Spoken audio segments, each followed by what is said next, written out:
What is up, guys? The Paimon bargain shop as well as the Abyss has just reset on the Asia server. It will soon reset on the European server and the NA server. So I just want to make this video to quickly give you guys a little bit of heads up on the new shop, as well as a review on the shop items if you should buy January shop items or December shop items.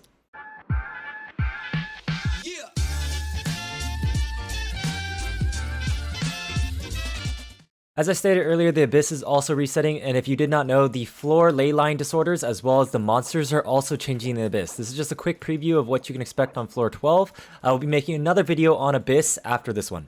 Alright, now for the Paimon's bargain shop. As you guys see here, Fischl and XiangLing are the characters available to purchase for the January shop, and the Black Cliff weapons are the ones available for purchase as well. Normally, we've had one of the starter characters here in this slot here, such as Amber, Kaya, and Lisa, but seeing XiangLing in this slot right here could mean that we'll have 2 new 4 stars every month. Before we go into the characters and I give you my advice if you guys should pick them up for Constellation or the first time ever, I quickly want to go over the Black Cliff weapons. If you're not familiar with the Black Cliff weapons, they are weapons that have crit damage on their main stat as well as base attack, and their passive is that after defeating an opponent, attack is increased by 12% for 30 seconds. This effect has a maximum of 3 stacks, and the duration of each stack is independent of the others.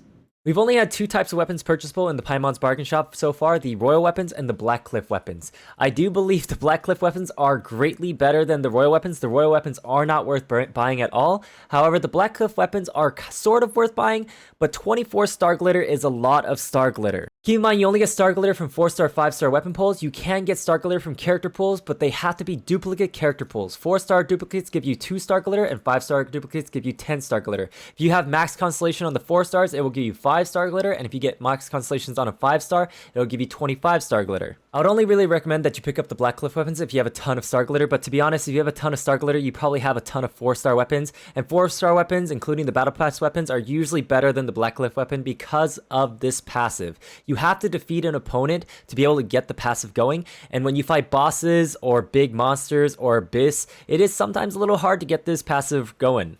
But in most cases, you are going to be able to take advantage of this passive and reach max stacks. One of the biggest things to take note of is make sure that you are able to balance out the crit rate to crit damage ratio. You're going to want to have 1% crit rate for every 2% crit damage. So for example, let's say you don't have a crit rate weapon right now, but you have too much crit rate and not enough crit damage. Maybe you want to pick up a Black Cliff weapon. But keep in mind that picking up a character for the first time, or maybe some of their constellations, is more important than a weapon, because a weapon can easily be replaceable by other weapons, a 3-star or 4-star craftable or battle pass weapon, or you might accidentally pull a weapon on these banners.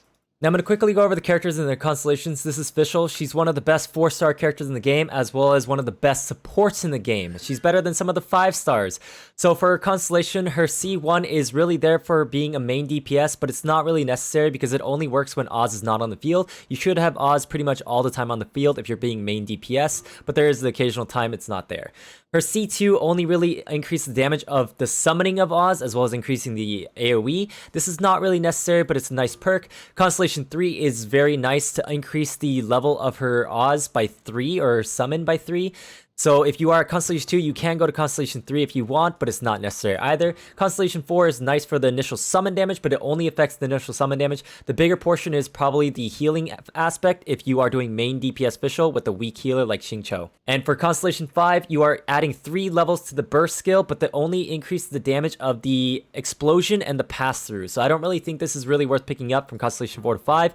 But then if you're on Constellation 5 and you want to pick up Constellation 6, this is a huge damage boost for Fischl because it extends her summon duration by 2 seconds for her burst and her elemental skill. That's a lot of damage, as well as additionally, every time a character attacks, Oz will attack with them for 30% of Fischl's attack damage as electro damage. This can be used with any character, so this is an excellent support tool, and you can apply the electro element non-stop. This is very good, especially if you want to use teams that run Geo or double Geo. So I really only recommend that you purchase Fischl if you do not own a Fischl and do not want to summon on the Obito banner, or you're on C5 and you want to go onto C6, or maybe you're on C2 and you want to go over to C3. For XiangLing, she has one of the highest burst damages in the game, however it's over a 10-second period, as well as she has 80 energy cost. Her biggest use is to be paired with other pyro units for her C1, or to be used as a pyro applicator off field. So for those that don't know, once you hit Adventure Rank 20, you get a free copy of XiangLing once you complete Floor 3 of the Abyss. So for Constellation 1, once her elemental skill Guoba hits a target, that target has their pyro resistance reduced by 15%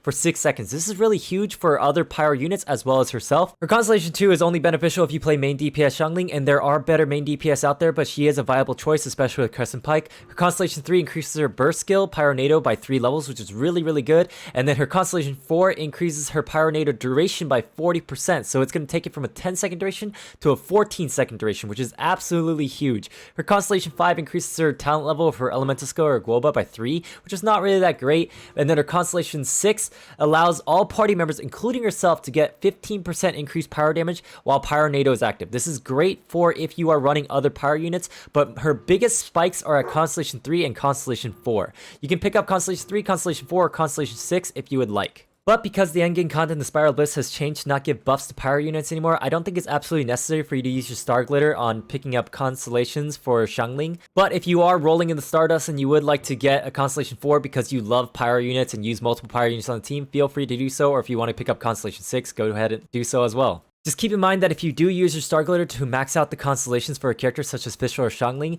that if they do end up raid up on another banner, or that if you accidentally pull them on a banner, that it'll only give you 5 Star Glitter back. That is a 1/7 of the amount of Star Glitter that you spent to purchase that constellation.